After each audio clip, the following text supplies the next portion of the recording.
and then bring in your Spore Launcher and you can set it up right here. I'm going to bring in a breeding ground, so just as soon as I get the power, I'll be able to knock all this out. I'm going to speed it up here to 4 times because this is all about just getting power now. Now, as you can see, 3 Thornbark supported with the Sylvan Gate have no problem whatsoever holding this out. This base is now open. As you can see, the barrier has been brought down, and I'll clear it out here in a little bit. And as you can see, my root network's not having a problem. I've now brought a spike root down here to set up my network. I'm going to bring in a total of 6 living towers, and like I said, bring in a Spore Launcher right here. And that's really the hard part that we're doing now, is just waiting for manpower, or waiting for towers to build and to get power. You can, if you have a Shrine of Memory, you can use it, especially when I kill off all these units I'm about to kill off. But you really don't need it because it's really not going to help you that much. And as you can see, I now have my 3 living towers set, or 6 living towers set up. I'm going to support it with a Nexus and bring in another Nexus, and then I will be good to go. Now, as you can see, my Razorleaf up here is having no problems whatsoever repelling this attack wave that is coming.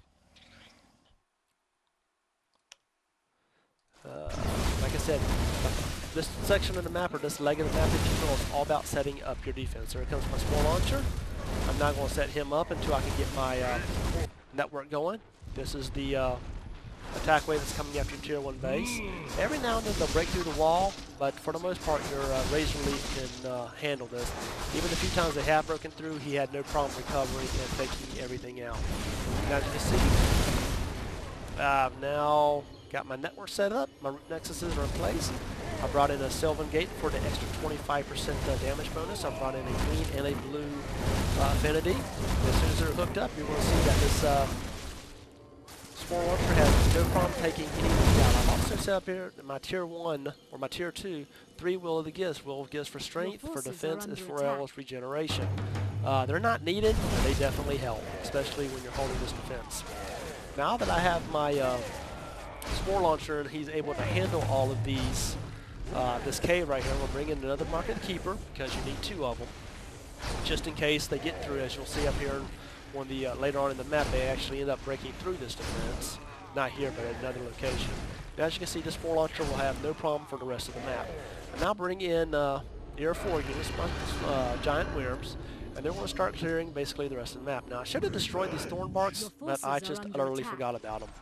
My giant Wyrms ran into this patrol, and they decided to be nice to the Razorleaf. They thought it was unfair for the Razorleaf to be working all this by himself, so they decided to give him a break and take out this particular patrol right here. You got a lot of little spawns right here, like Twilight Slayers and some towers. It's probably a good thing to clear them out, because you won't have to use these roadways, so just go ahead and do it now. Now, I send them up here to the north to claim these 4 wells right here, because you will start running lower on power here and there. Even though you'll have plenty of power in your power pool, you will start in your reserves. So I just use the 4 giant Wyrms to clear this map, and they have absolutely no problem whatsoever clearing them out. I think that, once again, a Twilight Bombard. If you want to use ground units, just be advised, you do have a Bombard right here, so it will be very, very painful to any ground units. Now, as you can see, these 3 Thornbarks are having no problem. The Spore Launcher is having no problem, and the Razorleaf is having no problem. By the end, you're going to have Spore Launchers and giant Wyrms be the ones that you have on the map. Right here, I've spawned in another Spore Launcher. Now, this Spore Launcher is going to protect this cave right here. I'm going to bring the friendly little giant Wyrms over, because they like their Spore Launchers, and they're going to clear this cave. And then once I clear this cave, I'm going to set up a Spore Launcher supported by 6 living towers, root nexuses, and a Sylvan Gate. This way, I can do away with this defense right here and free up that unit power pool, because I'm starting to run low on my units that I can summon, and I need as many as I can for my final defense. Now, as you can see, my giant Wyrms have no problems. I summoned in a Shaman to take these power wells, and then I ended up destroying them. And as you can see, my Wyrms are coming over here to clear this cave right here. Twilight Core ended up freezing and paralyzing one of my dragons, but I'm not worried about it. Now, they're going to hold this cave, and just as soon as they hold this cave, I'm going to have Mr. Spore Launcher start marching right on down to set up this network right here. Now, as you can see, my Razorleaf is paralyzed, and these guys, it doesn't matter because they're going to attack the walls anyway. The only ones that really get into the walls are Twilight Crawlers. As you can see, I brought in my Spore Launcher up here for the northwest cave. I've set up a root nexus, and around this root nexus I'm going to put up my living towers and then drag it out right here to cover the mouth of this cave. Now this cave right here, I don't know why, because I've watched this replay 100 times, but for some reason this cave right here kept getting past my Market of Keepers and my Spore Launchers. And then if I can catch it, I'll show you how it happens. Just got to be real careful. You always got to concentrate on the map as well as keep an eye on your defenses. If you start seeing too many red dots showing up, something's going on. Now I made a mistake on my placement with the Market of Keepers right here. Now to put them too close together to where they're not going to be able, the Spore Launcher can't get through. You want your Spore Launcher ahead of the Market of Keepers and the Market of Keepers behind, so that all the units concentrate their fire on the Spore Launcher and not on the Market of Keepers. I believe that was part of my mistake. Now I bring in some Primal Defenders. I did that just for the hell of it. You really don't need to if you don't want to, because they were utterly useless. And I brought in a Sylvan Gate Fire Affinity, and as you can see, I've set up my root network. I've got 6 living towers working. And as you can see, for the moment, sorry, I can see for the moment, they took out the Primal Defenders very, very quickly. I brought my Wyrms back here just to make sure they took out one Market Keeper already. With my dragons, I'm going to get, this is where I decided that I didn't have them properly spaced. I had them, there we go. Now I got it somewhat spaced better, even though I found out that that wasn't enough either. Come down here and check this defense. The Spore Launcher is doing quite well. This Razorleaf is doing quite well as well. Now you can replace this Razorleaf with a Spore Launcher if you will, or if you want to, but it's not really necessary. Up here, I would keep it with the Spore Launcher. I've now moved my giant Wyrms, take out this small little tower here, these Twilight Slayers, and I am going to, I believe I come down here and take out this particular shrine right here just to hold it. Now what happens is when you take these monuments, your forces, creatures that spawn attack. right here will immediately run into here trying to reclaim it. That's why you have to keep these defenses up. That's why you have to keep them trapped in this cave. And as you can see, I'm going to bring in my giant Wyrms. I'm going to come down here and clear this cave right here. I'm going to spawn in a Shaman. Now you have to have a ground unit to claim this once it's cleared. But you're going to see that you really don't have any problems unless there's more sapper in these bases, which is only 2 of them on the east side. As you can see, I got my Shaman coming in. He's going to grab the chest because he's a greedy little ogre, and then he's going to self-sacrifice himself.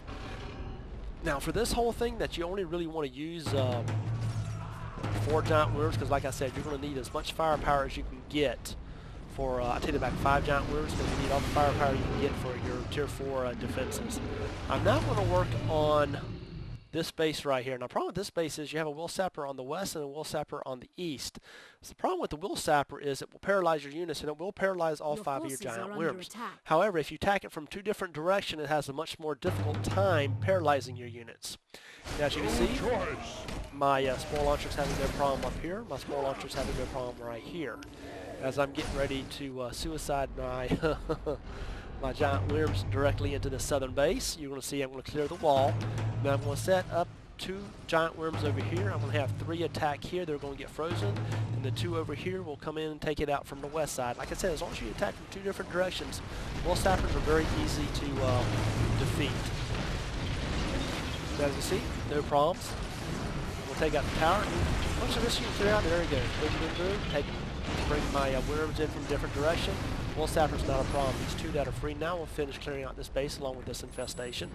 Now the thing about this base right here is it doesn't spawn any units from any of these caves. And even if it does, your player 2 side over here, there's no base there, so you don't have to worry about defending it, so it's really great. As you will see, these 2 are going to get frozen here. These 3 right here will come in from the north and take out this Will Sapper right here. So as long as you hit the Will Sapper from 2 different directions, it's not a problem. And you will see that 5 Wyrms have no problem clearing out this base. I'll now bring in a Shaman to claim these 4 power wells once I clear it. And as you can see, Spore Launchers is not having a problem whatsoever. I have plenty of power. I'm going to claim 4 more power wells, so that will give me another 2,000. Once again, not a problem. Clear out the walls, because I really don't like seeing any red unless I have no other choice, and with my Shaman to claim the power wells. Okay, I'm going to sit here. I'm going to regenerate a little bit while I claim the 4 power wells, and then once I claim the 4 power wells, I'm going to suicide that particular Shaman. Speed this up here again. Banish evil spirits. Now at the end, this is what you have to defend, and I start setting up defenses pretty early because you really need to. And I'm trying to get what I'm waiting on is I'm trying to catch the breakdown so you can see just how quickly it can go bad up here if you're not really paying attention. Okay, what I'm getting ready to do now is I'm getting ready to clear this shrine right here so I can take out this base right here. But in order to do that, I brought in another Spore Launcher to protect this cave. And it too, as well, is supported by 6 living towers, as well as a Sylvan Gate and 2 root Nexuses. I'm going to bring in a Market Keeper to keep the Twilight Horrors from freezing that. I got my dragons here just to help with the initial, and there it goes. I've taken out the shrine, and it's starting to spawn. As you can see, a Twilight Abomination is the first thing it spawned. So that was, this is why you got to stay on top of these defenses. If you let just a couple of these units go, it's going to wreak havoc with the entire map. As you can see, my defenses are still holding up. I've now brought in my Great Wyrms to tear this base, which they have no problem doing. I'm going to bring a Shaman in, get the gold, because I'm greedy. Claim the node, and then they'll suicide the Shaman, and he's dead. These guys will never work for me again. I'm surprised they haven't unionized against me. And then we'll start working on clearing out this shrine. Now this one too has a Will Sapper, but once again, as long as you come in from 2 different directions, it's really not that much of a problem. Speed it up here a little bit. And there you go. Defenses are holding up. Clear out a couple of these little miniature bases. Here's another base that you have to be careful with. And once again, it's going to set up a roaming defense as well. So I'm going to bring in another Spore Launcher. And just like I did on this side, now here's where I started getting a little bit of trouble. You can see my Market the Keeper is starting to get damaged. I don't know if they just overwhelm it. As you can see, this Market the Keeper is getting ready to get down. This is why you want 2 Market Keepers, just in case one gets down. And now that he's starting to get a little hurt here. So I had to deal with this along with some crowd control, along with dealing some of these roaming mobs, as well as trying to build up this defense right here in order to get my Spore Launcher over here. Here's my Spore Launcher, the same as I did over here. As you can see, all this red, Spore Launcher starting to get overwhelmed a little bit. Now see, he's behind the Spore Launcher, and he's starting to get in trouble. I ended up bringing a couple of Wyrms over here just to help him get back under control. And as you can see, I'm now building my defense. Now I've used all my charges on my living tower, so it's really becoming a problem. I could use Tree Spirits to buff the network, but then that would count against my total unit cost. You can look at all this red right here. Look at all that red. That's how you know you're getting in trouble. Now my Market of the Keepers have failed. He's been paralyzed a couple of times by this point. And he's really starting to get his butt whooped. Thankfully, I never actually lose him. But as you can see, I'm not being able to do any damage. The Sylvan Gate's doing a very, very good job of keeping him healed. And I'm really beginning to think that's what caused this, was instead of the root network being focused on him, it was focused on the Sylvan Gate healing him. I'm now going to bring in my Market Keepers again, and it's back under control. Now while that was going on, I then brought in 2 Wyrms here, which ended up getting caught by the Will Sapper, while my other Wyrms here are trying to set up this. This is called me trying to do 3 different things at one time, which is not a good thing in this map. So once I have this under control, I'm going to bring up another Wyrm to help with this. And as you can see, I almost lost these 2 Wyrms right over here, but I ended up recovering quite well. There's 2. I've now brought up another Wyrm right here. Here he is. And he's going to start taking out this Twilight Will Sapper as quickly as possible. As you can see, my health was getting a little low. And now that Will Sapper's gone, make sure you don't kill this base until your defense is set up. And as you can see, no problem whatsoever with this particular base right here. It's absolutely cleared out. Now, I'm going to have these 3 right here to take out the rest of this base. Then I'm going to move on setting up my defense for this cave, which is going to mirror this defense over here with the Spore Launcher and everything else. And now that I have this defense set up, I have brought in 1, 2, 3, 4, 5. I'm just waiting for my, there's my 6th one right there. And I'm going to clear out this base right here just as soon as I have this defense set up right here. I've now brought in my Spore Launcher. He's going to heave ho.